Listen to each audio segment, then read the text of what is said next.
কাণ্ডজ্ঞানহীন, দায়িত্বজ্ঞানহীন এবং ক্ষমার অযোগ্য ব্যাটিং করেছে বাংলাদেশ। কমিটমেন্ট কোথায়, যেখানে বিশ্বকাপে সরাসরি কোয়ালিফাই করাটাই প্রশ্নবিদ্ধ এবং বাংলাদেশকে জিততেই হবে। বোলাররা সেই কাজটা দারুণভাবে করে দিল, আফগানিস্তানকে 200-র নিচে আটকে দিল। সেখানে ব্যাটাররা আসলে করলোটা কি? তানজিদ হাসান তামিমকে দিয়ে শুরু করা যাক। এই ধরনের শট খেলে তিনি প্রায় আসলে আউট হচ্ছেন। এটা তার টেকনিক্যাল দুর্বলতা নাকি তার মানসিক সমস্যা কে জানে, এবং অতিমাত্রায় এগ্রেসিভ হওয়ার প্রবণতা তিনি মাঝে মাঝেই দেখাচ্ছেন এবং উইকেট তিনি থ্রো করে দিয়ে চলে আসছেন, যেটা দলের উপরে এক ধরনের চাপ তৈরি করে ফেলছে। ওমার জাইয়ের বলে তিনি একটা নাথিং শট খেলেছেন, না ওটা পুল হয়েছে না ওটা হুক হয়েছে, ওটা আসলে কিছুই হয়নি। তিনি উইকেটটা থ্রো করে, শুরুতেই উইকেট থ্রো করে দলের উপরে তিনি প্রায়ই এই কাজটা করছেন, একটা বিরাট চাপ তৈরি করে দিচ্ছেন, যেই চাপ থেকে বাংলাদেশ দল আর বেরিয়ে আসতে পারছে না।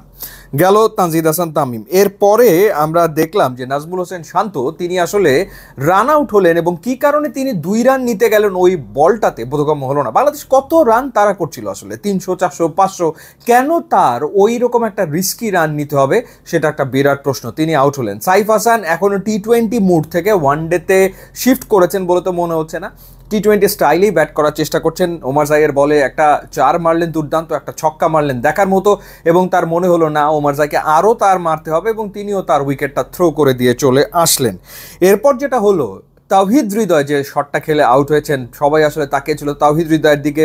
যেহেতু তিনি আগের ম্যাচে 50 করেছেন, সুতরাং তিনি একটা ভালো ইনিংস খেলতে পারলে বাংলাদেশ ম্যাচটা জিতে নিতে পারে। কিন্তু রাশিদ খানকে তিনি যেভাবে করে ছক্কা মারার চেষ্টা করলেন, টি-20 এশিয়া কাপে যেভাবে শাহিনশাহ আফ্রিদিকে একটা উদ্ভট শট খেলতে চেয়েছিলেন তাওহিদ হৃদয়, ঠিক ওরকম একটা উদ্ভট শট তিনি খেলতে চেয়েছেন রাশিদ খানকে।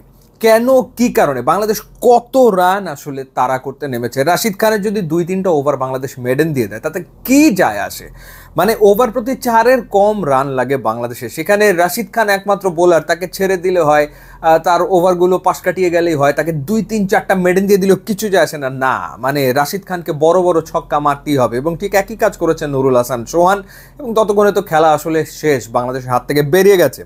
জাকের আলী অনেকক্ষণ ধরে উইকেটের টিকে ছিলেন, এবং শেষমেশ তিনি যে শটটা খেলে আউট হয়েছেন, সেটা আমার কাছে মনে হয় শতাব্দী সেরা একটা বাজে শট। মানে এটা কি শট তিনি খেললেন এতক্ষণ ক্রিজে থেকে উইকেটে সেট হয়ে, তিনি আসলে কি খেললেন? মানে proper middle order, lower middle order না থাকলে একটা দলের যে অবস্থাটা হয়, সেই অবস্থাটা হয়েছে। এবং রাশিদ খান তিনি গুনে গুনে 5টা উইকেট নিয়েছেন, 8.3 ওভারে 17 রানে 5 উইকেট তিনি নিয়েছেন। বাংলাদেশকে তিনি একাই আসলে হারিয়ে দিয়েছেন এই ম্যাচে নিশ্চিতভাবেই। মানে বোলাররা প্ল্যাটফর্ম রেডি করে দেয় ম্যাচ জেতার জন্য, এবং ব্যাটসম্যানরা ডুবায় দিনকে দিন। এই ঘটনাই আমরা আসলে দেখছি, এবং যেটা হয়েছে পরপর 3 বছরে 3 বার আফগানিস্তানের বিপক্ষে ওয়ানডে সিরিজ বাংলাদেশ হারলো। 2023-এ হেরেছে, 24-এ হেরেছে, 25-এ ওয়ানডে সিরিজ বাংলাদেশ হেরেছে। এবং সবশেষ যে 12টা ওয়ানডে ম্যাচ বাংলাদেশ খেলেছে, সেই 12টা ওয়ানডে ম্যাচের ভেতরে বাংলাদেশ হেরেছে 10টাতে।